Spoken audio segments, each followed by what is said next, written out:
So అది మనం చక్కగా రోజు ప్రాక్టీస్ చేస్తే లభిస్తుంది. అండ్ ఎక్కువ చేస్తే ఏమైనా లాభం ఉంటుందా? ఎస్, డెఫినెట్లీ ఉంటుంది, కానీ మరీ ఎక్కువ చేయకూడదు. there is a danger of doing more excessive meditation. అన్ని రెస్పాన్సిబిలిటీస్ అన్ని పక్కన పెట్టేసేసి, ఇప్పుడు స్టూడెంట్కి ఫియర్ ఉంది ఎగ్జామ్కి, ధ్యానం తెలిసేసి కొంతమంది స్టూడెంట్స్ నేను ధ్యానం బాగుంది ధ్యానం చేసుకుంటూ ఎగ్జామినేషన్ ఫియర్ వలన దాన్ని ఎగ్గొట్టాను, కానీ ఇక్కడ ధ్యానం చేసుకుంటూ hours and hours hours hours ఇట్లా మెడిటేషన్ చేస్తే కాదు. ఎంత చేయాలో అంత చేయాలి, అన్ని నిర్వర్తించాలి, అన్ని ధర్మాల్ని నిర్వర్తించాలి. Middle path is right path. చాలా మంది ధ్యానంలోకి రాగానే ఇంబ్యాలెన్స్ రావడానికి ఆస్కారం ఉంటుంది. సడన్ గా వాళ్ళకి ఇదే ఎక్కువ ఇంపార్టెన్స్ వచ్చేసేసి మిగతా అన్ని చేయకుండా కుటుంబ ధర్మం కానీ అన్ని ధర్మాలని మర్చిపోతారు, మిగతా అన్ని ఇదే ఎక్కువైపోతుంది. అది మిడిల్ పాత్ లోకి తీసుకురావాలి. సో 3 గంటలు మనం రోజు మన సెల్ఫ్ గ్రోత్ కి కేటాయించుకోవాలండి. 1 hour for meditation purpose, 1 hour స్వాధ్యాయం గురించి, 1 hour సజ్జన సాంగత్యం. 3 గంటలు 3 గంటలు తీసేస్తే ఇంకా 21 గంటలు మనకు ఉంటాయి. 21 గంటలు ఏం చేయాలి? ఇంకా BHEL, be happy, enjoy life. 3 గంటలు మాత్రమే మన స్పిరిచువల్ గ్రోత్ కి కేటాయించుకోవాలి రోజు. 1 hour సిన్సియర్ మెడిటేషన్, శ్రద్ధతో, దీక్షతో, పట్టుదలతో కూర్చోవాలి ధ్యానం. అంటే according to your age. 1 hour book reading, స్వాధ్యాయం. 1 hour సజ్జన సాంగత్యం, స్పిరిచువల్ ఫ్రెండ్స్తో exchange of experiences. So friends, 8th point,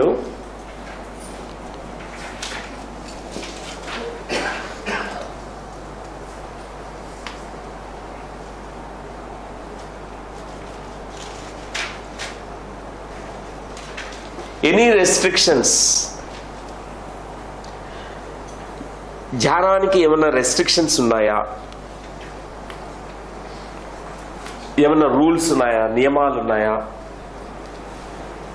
restrictions అయితే ఏమీ లేవు. అంటే ఏమన్నా కులము, గోత్రము, మతము ఇవన్నీ ఏం లేవు. Universal meditation is so universal, breath is so universal. మనం ఏ మతం చెందిన వాళ్ళైనా, ఏ కులం వాళ్ళైనా, ఏ గోత్రం వాళ్ళైనా, బీదైనా, గొప్ప వాళ్ళైనా, ప్రైమ్ మినిస్టర్ అయినా, ప్యూన్ అయినా, అందరికీ ధ్యానం. Housewife or a working women or a person who is a billionaire or millionaire, all of them, everyone, it is very essential. No rules, no restrictions. Any age group. అంటే నాకు మరీ age ఎక్కువైపోయింది meditation చేయలేను అని కాదు, అందరూ చేయాలి. Sooner the better. చిన్నపిల్లలు అయితే 3 సంవత్సరాల నుంచే నేర్చుకోగలుగుతారు. నేనేం చెప్తానంటే, ఈవెన్ తల్లి గర్భంలో ఉన్నప్పుడే శిశువు నేర్చుకుంటాడు ధ్యానం. తల్లి ధ్యానం చేస్తుంటే శిశువు ఆ సోల్, ఆత్మ ఆల్రెడీ ప్రవేశం చేసి ఉంటుంది. 3వ మాసం నుంచి 9వ మాసం ఎప్పుడైనా ఆత్మ అనేది ఆ శిశువు లోపలికి రావచ్చు. శిశువు నేర్చుకుంటుంది తల్లి నుంచి. అభిమన్యుడు ఎట్లా నేర్చుకున్నాడో మొత్తం సబ్జెక్ట్ అంతా, ప్రహ్లాదుడు ఎట్లా నేర్చుకున్నాడో అట్లనే తల్లి గర్భంలో నేర్చుకుంటారు. వాళ్ళు పుట్టడంతోనే ఒక ధ్యానులుగా పుడతారు. వాళ్ళు చిన్నప్పటి నుంచి వాళ్ళు తల్లిదండ్రులను చూస్తారనమాట. మెడిటేషన్లో కూర్చుంటారు, వాళ్ళు కూడా అట్లా ట్రై చేస్తుంటారు. So they get initiated in to meditation very soon. All children, any age group is okay. No restrictions whatsoever. అది గుర్తుపెట్టుకోవాలి మనం. సో మనకి ధ్యానులకి ఇది 9వ point. 5 classic hindrances that we encounter in meditation, obstacles in meditation confronted by meditators. బుద్ధుడు గమనించాడు, అందరూ మైండ్ డిస్ట్రాక్ట్ అయిపోతుంది, వాళ్ళకి నిశ్చల స్థితి, జీరో మైండ్, ఎంటీ మైండ్ రావట్లేదు. ఎందుకు రావట్లేదు అని ఒకళ్ళు అడిగారు. నేను ధ్యానం చేస్తున్నాను కానీ కుదరట్లేదండి, ఇప్పటికి 10 సంవత్సరాలు అయింది ధ్యానం, కానీ ఎప్పుడు నిశ్చల స్థితి రాలేదు. ఆయన చెప్పారు ఆన్సర్ ఇది. 5 క్లాసిక్ హిండ్రన్సెస్, అబ్స్టికల్స్, ఆటంకాలు, ధ్యానులకి కలిగే ఆటంకాలు. ఒకటి ఏంటంటే డిజైర్ ఫర్ సెన్సరీ ప్లెజర్ అని చెప్పారు. అంటే మైండ్కి క్రేవింగ్స్ ఉంటాయి, అంటే కోరికలు, విపరీతమైన కోరికలు, అత్యాశలు.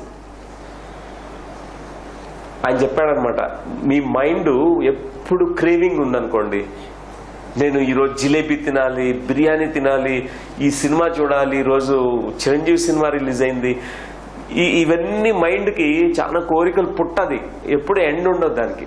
సెన్సరీ ప్లెజర్స్ మీద ఎప్పుడు వెళ్తూ ఉంటుంది.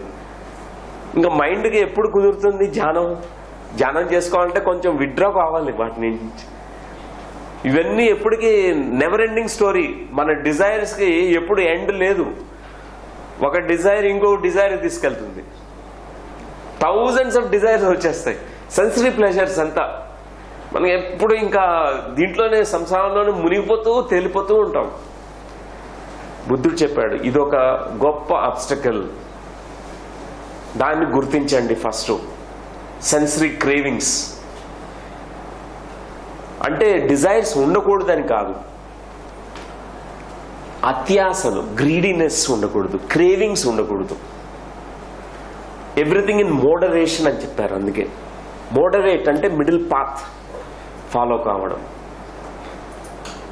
ఇప్పుడు చూస్తే మోడర్న్ ఏజ్లో అయితే చిన్నపిల్లలకి వాళ్ళకి ఇప్పటి నుంచే ఐఫోన్ ఆడుతుంటారు, వాళ్ళు టచ్ ఫోన్ అనమాట, వాళ్ళకి అన్నీ తెలుసు. చిన్నప్పటి నుంచే వాళ్ళు ఐప్యాడ్లో గేమ్స్ ఆడుతుంటారు, కంప్యూటర్లో గేమ్స్ ఆడుతుంటారు. వాళ్ళకి చెట్టు ఎక్కడం నేర్చుకోలేదు, ఎట్లా ఆడుకోవాలో, నేచర్లో ఆడుకోవాలో తెలీదు. సన్ రైజ్ చూడరు వాళ్ళు, no sun, no moon, no stars, వాళ్ళు తెలీదు. స్టార్స్ మనం ఆకాశంలో చూసి ఎంతో చక్కగా ఆనందించేవాళ్ళం. ఇప్పుడు ఆనందాలన్నీ లేవు, ఒట్టి ఐప్యాడ్స్లోనూ, ఐఫోన్స్, లేకపోతే ఈ modern gadgets, computers. we lose contact with our inner world, with nature, trees, animals, plants. So ఇంకా ఏమవుతుంది, it stimulates. Sensory pleasures stimulate చేస్తాయి. ఇంకా చిన్నపిల్లలకి ఇంకా వాళ్ళ డాడీని అడుగుతాడు, నాకు ఇంకొక కొత్త ఐప్యాడ్ రిలీజ్ అవుతుంది, నాకు కొత్త ఐప్యాడ్ కావాలి, నాకు ఈ వీడియో గేమ్ కావాలి. ఇంకా డిజైర్స్కి ఇంకా అంతు ఉండదు. It goes on multiplying. When do we realize our soul? చిన్నపిల్లలకే అన్ని కోరికలు ఉంటే పెద్దవాళ్ళకి ఇంకా ఎక్కువ కోరికలు పుట్టనమాట. సో సెకండ్ది అవర్షన్ అండ్ ఇల్ విల్. అంటే మనలో పుట్టే రాగద్వేషాలు, ఇది రెండవది. అంటే ఎప్పుడు కోపంతో ఉండడం, ఎప్పుడు ఒకరి మీద ఈర్ష్య, జెలసీ. ఎవరైనా నీకంటే కొంచెం హ్యాపీగా కనిపిస్తే నీకు జెలసీ వచ్చేస్తుంది, ఈర్ష్య వచ్చేస్తుంది, వాళ్ళ మీద కోపం తెచ్చుకుంటారు. లేకపోతే ఎప్పుడు దుఃఖంలో మునిగిపోవడం, నేను ఒక విక్టిమ్ని, నేను ఒక బలిపశువుని జీవితంలో. ఇట్లా మైండ్ ఇట్లా ఉన్నప్పుడు, mind when it can meditate, Buddha చెప్పాడు, sensory pleasures first cut down, notice, become aware of your sensory pleasures. Your mind is constantly craving for these things. And second, aversion and ill will. వేరే వాళ్ళ పట్ల కానీ, నీ పట్ల కానీ, నీ పట్ల నీకే ద్వేషము, వేరే వాళ్ళ పట్ల ద్వేషము, కోపము. నేను మెడిటేషన్లో కూర్చుంటే అవే వస్తుంటాయి. ఆ పొరుగుంటి వాళ్ళ మీద కోపం అంతా మెడిటేషన్లో కూర్చున్నప్పుడు అయ్యే గుర్తొస్తుంటాయి. లేకపోతే మా అత్త ఇట్లా తిట్టింది నన్ను అని చెప్పి అదే గుర్తెచ్చుకుంటూ ఇంకా కోపంతో లోపలంతా అయ్యే ఉంటాయి మనకి. సో ఇది రెండో పాయింట్. మూడవది స్లాత్, టార్పర్, డల్నెస్ అండ్ బోర్డమ్. ఇది మూడవ అబ్స్టికల్. అంటే లేజినెస్, సోమరితనం, ఇనర్షియా.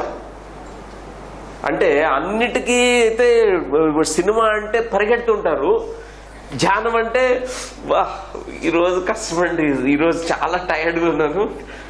సినిమా అంటే ఎప్పుడు సెకండ్ షో కూడా రెడీ, నిద్రంతా వెళ్ళిపోతుంది. ధ్యానం కూర్చున్నామంటే లేదు. There is inherent laziness. బుద్ధుడు చెప్పాడు, పీపుల్ ఆర్ వెరీ లేజీ.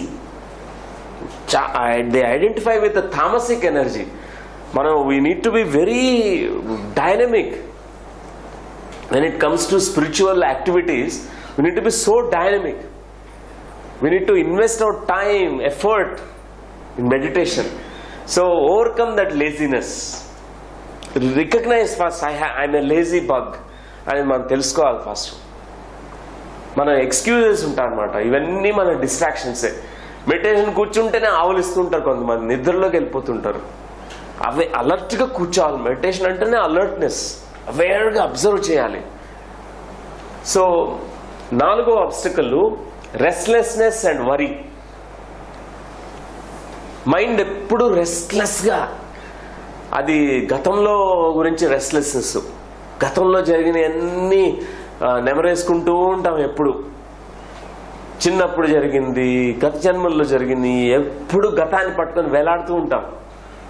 మైండ్కి ఎప్పుడు మెడిటేషన్ లభించదు, ఇంకా పీస్ ఆఫ్ మైండ్ అనేది రాదు. ఇంకా లేకపోతే worrying about the future.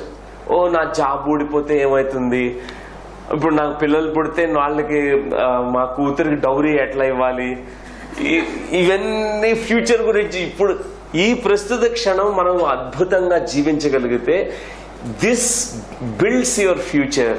If you can't stay happily, peacefully in this moment, how can you think of actually planning for a beautiful future? It is not possible. ఈ present moment, ఈ ప్రస్తుత క్షణంలో అద్భుతంగా ఉండాలి. So restlessness and worry is the 4th obstacle for the meditators. The 5th obstacle is doubt, scepticism. ఎప్పుడు doubting Thomas, మైండ్లోంచి doubt, ఈ గురువు చెప్పేది కరెక్టా కాదా, ఏదో ఉంది, మతలబ్ ఉంది. విశ్వాసం ఇంపార్టెంట్, ట్రస్ట్ ఫస్ట్. ఎవరు చెప్పినా మంచి పాయింట్స్ చెప్తే వినమని చెప్పారు కదా. Whether somebody is realise or not, they telling good points, take it. So never doubt the path, never doubt the self realisation path. ఈ డౌట్ అనేది కూడా many people, the mind will not be able to focus. సో ఫస్ట్ మనం ఈ 5 classic obstacles, ఈ hindrances ని మనం రికగ్నైజ్ చేయాలన్నమాట. ఎందుకు మెడిటేషన్ చేయలేకపోతున్నారు, కూర్చున్నారు కానీ ఎప్పుడు ఈ 5 కేటగిరీస్ లో ఉంటుందన్నమాట mind. Either it is sensory pleasures, ఎప్పుడు ఈ యొక్క పంచ జ్ఞానేంద్రియాలతో ఎప్పుడు బయటకు పరిగెత్తాలని రెడీగా ఉంటుంది మనసు. దాన్ని మనం పగ్గాలు వేసి కొంచెం లాగాలి back. Withdraw from sensory pleasures. You don't need to suppress it, moderation. రెండవది, మనలో ఉన్నటువంటి ఎమోషన్స్, దుఃఖము, కోపము, ఈర్ష్య, ద్వేషము, రాగద్వేష, అన్నీ కూడా, అది కూడా ఒక డిస్ట్రాక్షన్ మీలో ఉంటే అది కూడా రికగ్నైజ్ చేయండి. I have this anger, I have this self hatred. వేరే వాళ్ళని చూస్తే నాకు ఈర్ష్య వస్తుంది. ఇవన్నీ రికగ్నైజ్ చేసినప్పుడు అవేర్నెస్తో అవన్నీ మనం ఓవర్కమ్ చేయగలుగుతాం. ఇది కూడా అబ్స్టికల్. మూడవది, మనలో ఉండే సోమరితనం. This is called biggest enemy of a meditator అంట. బిగ్గెస్ట్ శత్రువు ఏంటంటే, అబ్స్టికల్ ఏంటంటే సోమరితనం. సూనర్ ద బెటర్ దా సోమరితనాన్ని నుంచి బయటకు రావాలి. మెడిటేషన్ అంటేనే ఫుల్ ఫ్లెడ్జ్డ్ ఎనర్జీతో, meditation I will join, 3 hours meditation, oh I will participate. Okay 8 hours meditation, oh very good, 8 hours I will also do meditation. అంత తీసుకురావాలన్నమాట. చాలా మంది ఈ లేజినెస్తో ఆగిపోతారు. ఇక్కడ ఈ 3rd అబ్స్టికల్లో ఆగిపోతుంటారు. మనకి ఆ సెల్ఫ్ రియలైజేషన్ రావడానికి ఇది ఓవర్కమ్ చేయాలి. ఈ లేజినెస్, రెస్ట్లెస్నెస్ అండ్ వరీ. మీరు అప్పుడప్పుడు చూడండి మెడిటేషన్లో కూడా మీ మైండ్ ఎక్కడికి వెళ్తుందో గమనించండి. అది గతంలోకి పరిగెడుతుంది లేకపోతే ఫ్యూచర్లోకి పరిగెడుతుంది. ఏదైనా వరీ చేస్తున్నారు లేకపోతే రెస్ట్లెస్ యాంగ్జైటీ ఉంది, ఫియర్ ఉంది. Recognise it. It's about something to do with the past or future. Come back to this moment. And fifth point, doubt and obstinate scepticism. మనలో ఉన్నటువంటి డౌట్ని అంతా కూడా ఒక స్పిరిచువల్ సైంటిస్ట్గా మనం ఓవర్కమ్ చేయొచ్చు. Be with open mind. Meditation benefits వస్తాయి, అందుకే ధ్యానం చేయాలి, వస్తాయో రావో నాకేం తెలీదు అని డౌట్ పెట్టేసుకుంటే మనకు అసలు ప్రోగ్రెసే కావు. First you have to faith in the words of Buddha or Krishna or is the hypothesis Buddha reached to enlightenment through anapanasati, watching the breath. So అది మనం ముందుగానే డౌట్ పెట్టుకుంటే అది నాకు సాధ్యమా, బుద్ధుడు నిజంగా రీచ్ అయ్యాడా, ఇవన్నీ పెట్టుకుంటే కాదు. First follow the path, see, test for yourself. మనం చేయకుండానే ముందుగానే డౌట్స్ పెట్టుకోకూడదు. సో ఈ మనం గుర్తించి అవేర్నెస్తో వీటిని మనం పక్కన పెట్టేయచ్చు.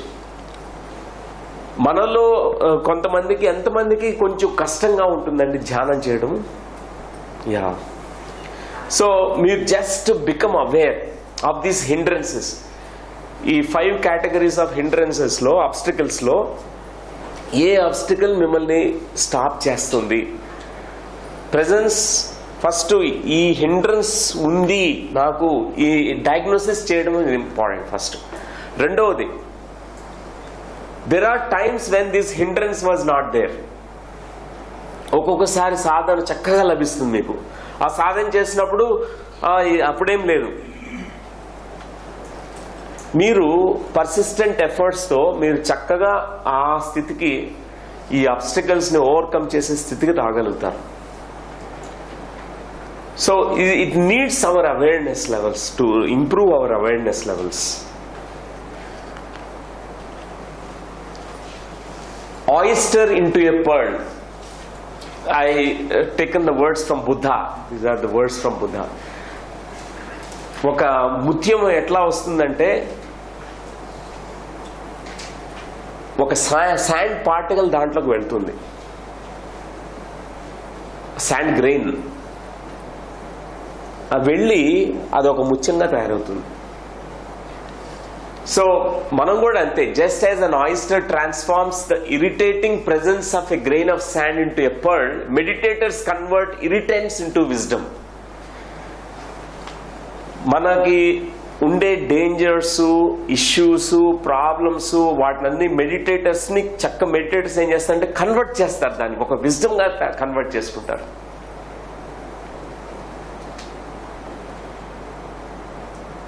ఇప్పుడు పులి అక్కడ ఉంది, పులి మన దగ్గరకు వస్తుంది.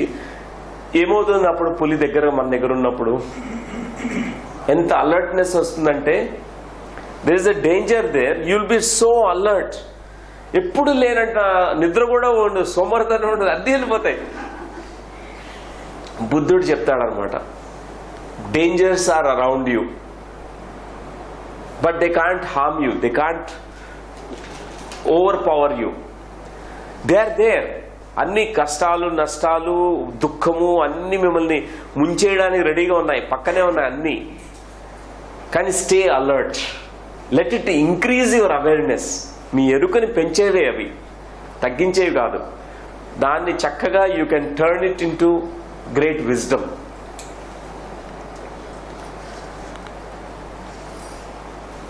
ఇంకోటి 10th పాయింట్, ఈ ధ్యాన శాస్త్రంలో మనం నేర్చుకోవాల్సింది, బుద్ధుడు దీన్ని 5 స్పిరిచువల్లీ కంట్రోలింగ్ ఫ్యాక్టర్స్ అని చెప్పారన్నమాట.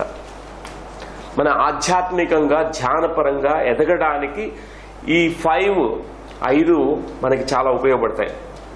ఒకటేంటంటే శ్రద్ధ, ఫెయిత్. శ్రద్ధ ఉండాలి. దేని మీద శ్రద్ధ పెడితే అది చక్కగా మనం ఇంప్రూవ్ అవుతాం. ఈ ధ్యాన శాస్త్రం శ్రద్ధ పెడితే చక్కగా అద్భుతమైనటువంటి ఆత్మజ్ఞానం నిపుణులం అవుతాం, గొప్ప సైంటిస్ట్, స్పిరిచువల్ సైంటిస్ట్ అవుతాం.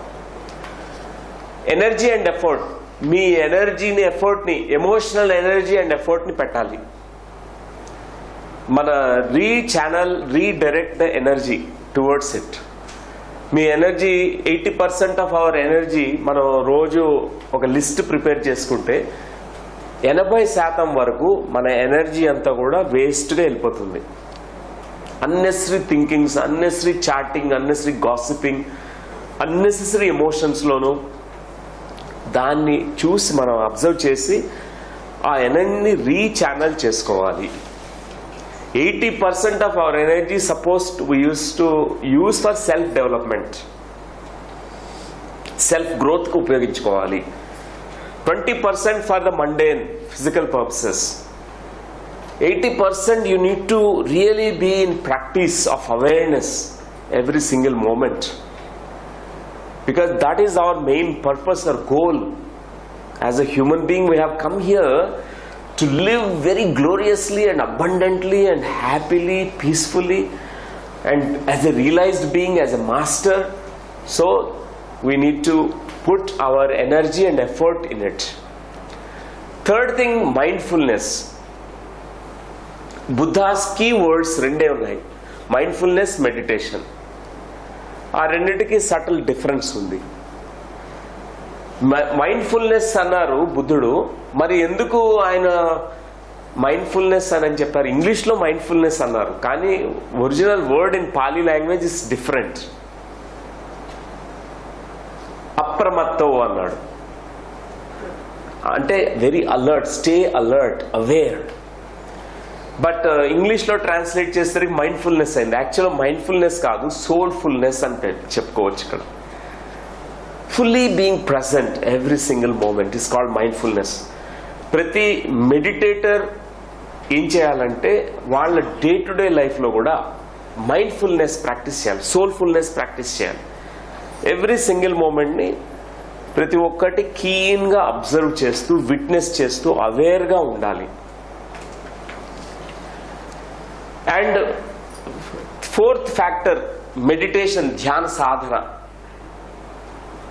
Fifth one, wisdom, translating knowledge, converting and putting into action. Wisdom is always, it's like a living practice. Living practice is called wisdom. What you live here it becomes wisdom. మనం తెలుసుకున్న సత్యాలని ప్రాక్టీస్లో పెట్టాలి. ఇప్పుడు ఒక సత్యాన్ని తెలుసుకుంటాం అనుకోండి, భూత దయ, compassion for all beings, unconditional love, దాన్ని వెంటనే ప్రాక్టీస్లో పెట్టాలి. ఆ రోజు మీరు ఇంట్లో మీకు ఎన్నో ట్రిగ్గర్స్ ఉంటాయి, వెంటనే you have to practice it. Okay, no judgment. When judgment comes in the mind, వెంటనే no judgment, reach to no judgment state. And compassion, unconditional love. See the magic what happens when you are compassionate. So these are all it's called wisdom. Buddha emphasized on these 5 things. ఈ ధ్యాన శాస్త్రంలో they are called 5 spiritual controlling factors. శ్రద్ధ ఉండాలి, energy and effort పెట్టాలి, mindfulness, సోల్ఫుల్నెస్, అప్రమత్తత, awareness, ఎరుకని practice చేయాలి, ధ్యాన సాధన చేయాలి, జ్ఞానాన్ని, ఆత్మజ్ఞానం, థియరిటికల్ నాలెడ్జే కాదు, ప్రాక్టికల్గా విజ్డమ్ని మనం డే టు డే లైఫ్లో ప్రాక్టీస్ చేయడం. So friends, these are all the 10 points about the ధ్యాన శాస్త్రము. మనకి లంచ్ బ్రేక్ ముందర మనం ఇంకొక టాపిక్ కూడా కవర్ చేసుకుందాము. ఇప్పుడు time is 12:30, another half an hour is there. So friends, any doubts so far?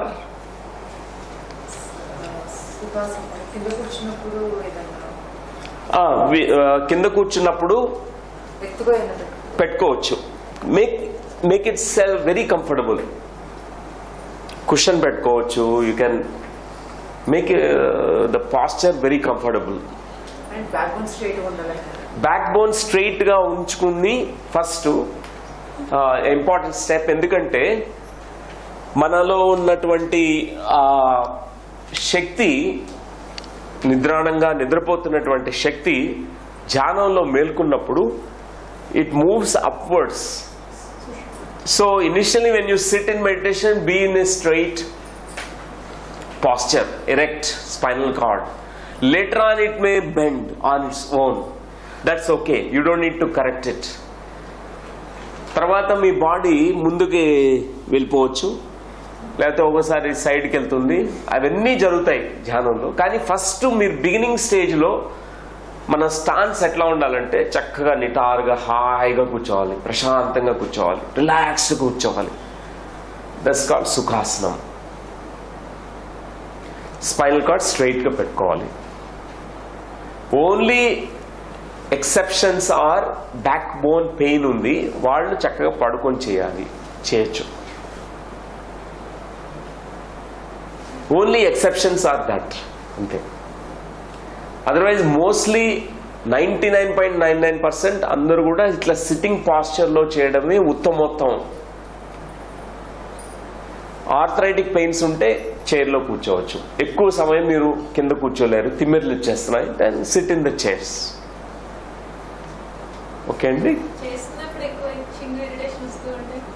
Irritation అండి, itching and irritation is a distraction అన్నమాట. వచ్చినప్పుడు మీరు వాచ్ చేసి don't open your eyes, don't try to move. All that itchings will go away. Even you resist even temptation to open the eyes. Meditation లో మనకి అది అనిపిస్తుంది, కళ్ళు open చేసేసారని. ఇవన్నీ కూడా distractions.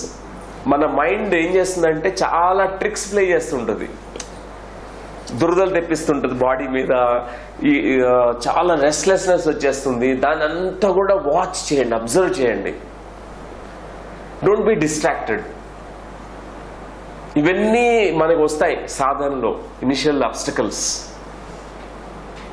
Yeah,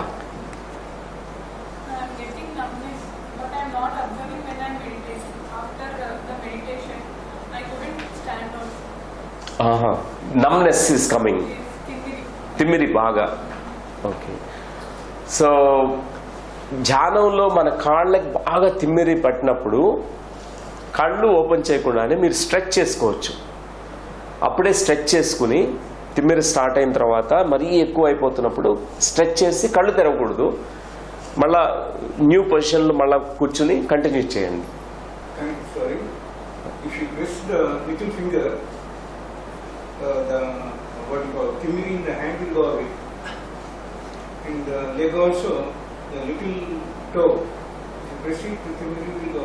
Right. Move it up and down, the knee, right. The knee, that also. Yeah. There's some techniques are there. Right. That's a beginner's mind అన్నారు కదా. అది ఓన్లీ మెడిటేషన్ కూడా లేదా ఈవెన్ పర్సనల్ లైఫ్ లో కూడా? Even personal life లో కూడా it's very helpful having the beginners mind. This is called a stance of a real seeker, a true seeker. Real position of a true seeker. If they are with a beginner's mind, the empty mind, they'll be able to constantly learn. రెండు points బుద్ధుడు చెప్పేవాడు. ఒకటేంటంటే ప్రజ్ఞ, రెండవది కరుణ. ఈ రెండు కూడా ఒక పక్షికి ఉన్నటువంటి రెండు రెక్కలు లాంటివి, ప్రజ్ఞ అండ్ కరుణ. ప్రజ్ఞ అంటే కంటిన్యూస్ లెర్నింగ్, తెలియని జ్ఞానాన్ని ఎప్పుడూ స్వీకరిస్తూ ఉండాలి. దానికి బిగినర్స్ మైండ్ కావాలి, ఎప్పుడు బిగినర్స్ మైండ్. నేను తెలుసుకోవాల్సింది ఇంకా ఎంతో ఉందని మనం ఎప్పుడూ ఆ అవేర్నెస్ క్యారీ చేయాలి. రెండవది కరుణ, మనకు తెలిసింది ఎప్పుడు పాస్ ఆన్ చేస్తూ ఉండాలి. మనకు తెలిసింది ఎప్పుడు ఇచ్చేస్తూ ఉండాలి, తెలియనిది వేరే వాళ్ళ దగ్గర నుంచి నేర్చుకుంటూ ఉండాలి. ఓకే. యా, అవును.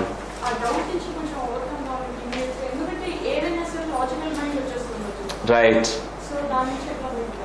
First is recognizing the doubt, how it is tricking you, how it is stopping you in your life, how it is also stopping your meditation path, meditation practice. Once that knowingness comes to you, awareness comes to you, you can take a strong resolve. This doubt may come, but I continue my practice. That's how this entire block will dissolve. Over a period of time, all the doubts will vanish. All the 5 obstacles that I mentioned, అన్నీ కూడా వెళ్ళిపోతాయి అన్నమాట. ఎట్లా అంటే first మనం diagnose చేయాలి. మనకి ఏది ప్రతిబంధకంగా తయారవుతుంది ధ్యానంలో, ఎక్కడ నేను స్టాప్ అయిపోతున్నాను అనేది మనం ఫస్ట్ రికగ్నైజ్ చేయాలి.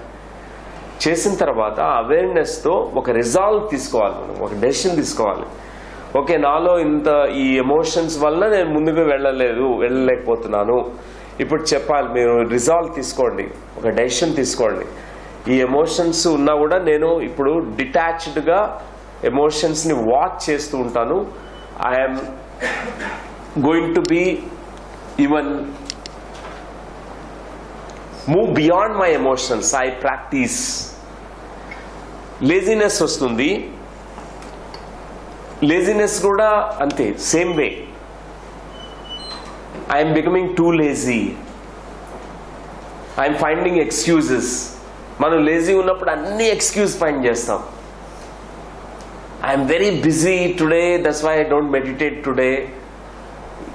అన్ని రకాలైనటువంటి ఎక్స్క్యూజెస్ వచ్చేస్తాయి మనకి, బికాజ్ ఆఫ్ లేజినెస్. అదంతే. రియల్గా అందరికీ టైం ఉంటుందండి, వాళ్ళ ఆత్మజ్ఞానం కోసం చాలా టైం ఉంటుంది. మిగతా వాటికైతే అంత టైం బాగా పెట్టుంటారు, కానీ దీనికి పెట్టడం అంటే అది ఎక్స్క్యూజ్ వచ్చేస్తుంది. ఇది ఎందుకంటే least priority. So laziness, even what you mentioned as a doubt, sometimes is restlessness and worry of the mind. All these obstacles you can overcome by first recognizing it, then taking a resolve, taking a step. And also observe, another practice is mindfulness. Day to day life lo, daily life lo mindful ga untu you observe what is happening to you, because this is the same tendency you carry even in your daily life. You doubt, your logical mind is too much. So even daily life, if you are practicing mindfulness, even it cultivates your practice of meditation. Even there also, whenever doubt is coming, you say to yourself that it's only a logical mind which is trying to come in. I follow my intuitive mind. I follow my deeper part of me, deeper part of my heart and intuition. That's how meditation and mindfulness rendu kuda manaku support chestayi eppudu. Did you get that point? Yeah, got it. Thank you. So friends, now little bit about we experienced 2 things now as a small practice. First is gibberish. Gibberish is the crazy mind, crazy talk, crazy things that we do. Actually, we are like this in day-to-day life. Many of us will be always crazy thinking, crazy doing, crazy, restless, and all the time gibberish, nonsense. But when we become conscious of this nonsense, suddenly is a beautiful shift that happens. Our awareness, our consciousness, it chops off all the gibberishness. జిబ్బరిష్ అనేది, జిబ్బర్ అనే ఒక వ్యక్తి ఉండేవాడు. ఆయన పిచ్చివాడు అనమాట. ఎప్పుడు జిబ్బరిష్ ఏదేదో మాట్లాడుతుంటాడు అనమాట. దానికి ఏమీ ఉండదు, దానికి ఒక లాంగ్వేజ్ ఉండదు, ఏముండదు, ఏదేదో చెప్పుకుంటూ ఉంటాడు, మాట్లాడుతుంటాడు. సో మనం ఇప్పుడు అందరం కూడా ఏం చేద్దామంటే, just to demonstrate about the gibberishness that we carry, insanity that we carry in the mind. మన మైండ్ యొక్క రెస్ట్లెస్ మైండ్ ఎట్లా ఉంటుంది అనేది మనకు తెలియాలంటే కాన్షియస్గా చేయడం అనమాట. Just for a demonstration purpose, what we all do is కొంచెంసేపు అందరూ నిలబడదామండి ఒకసారి. ఎక్కడ ఉన్నారో అక్కడే నిలబడండి. తర్వాత మనకి తెలియని భాషలో మనం మాట్లాడాలన్నమాట. ఇప్పుడు మీకు చైనా భాష రాకపోతే చైనీస్ భాష మాట్లాడాలి, రష్యన్ భాష లేకపోతే రష్యన్ భాష, మీ హిందీ రాకపోతే హిందీలో ట్రై చేయండి, లేకపోతే ఏలియన్ భాష, ఎక్స్ట్రా టెరెస్ట్రియల్ భాష, ఏదైనా కావచ్చు. దానికి ఒక మీనింగ్ ఉండక్కర్లేదు. మీనింగ్లెస్ వర్డ్స్ ని జిబ్రిష్ అంటాం అనమాట. ఆ చెప్తూ ఆ వర్డ్స్ ని అట్టర్ చేస్తూ బయటకు ఎక్స్ప్రెస్ చేస్తూ ఈవెన్ మీ బాడీని కూడా రెస్ట్లెస్ చేయండి. బాడీ కూడా ఎట్లా జిబ్రిష్ ఉన్నప్పుడు రెస్ట్లెస్ గా పోతుందో అట్లా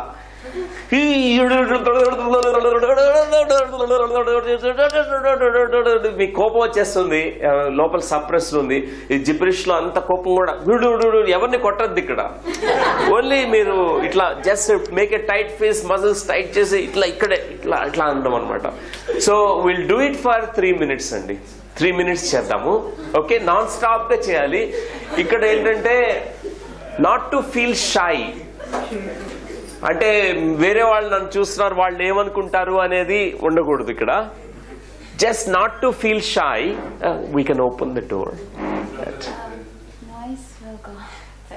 ఇట్స్ ఓకే. సో వేరే వాళ్ళు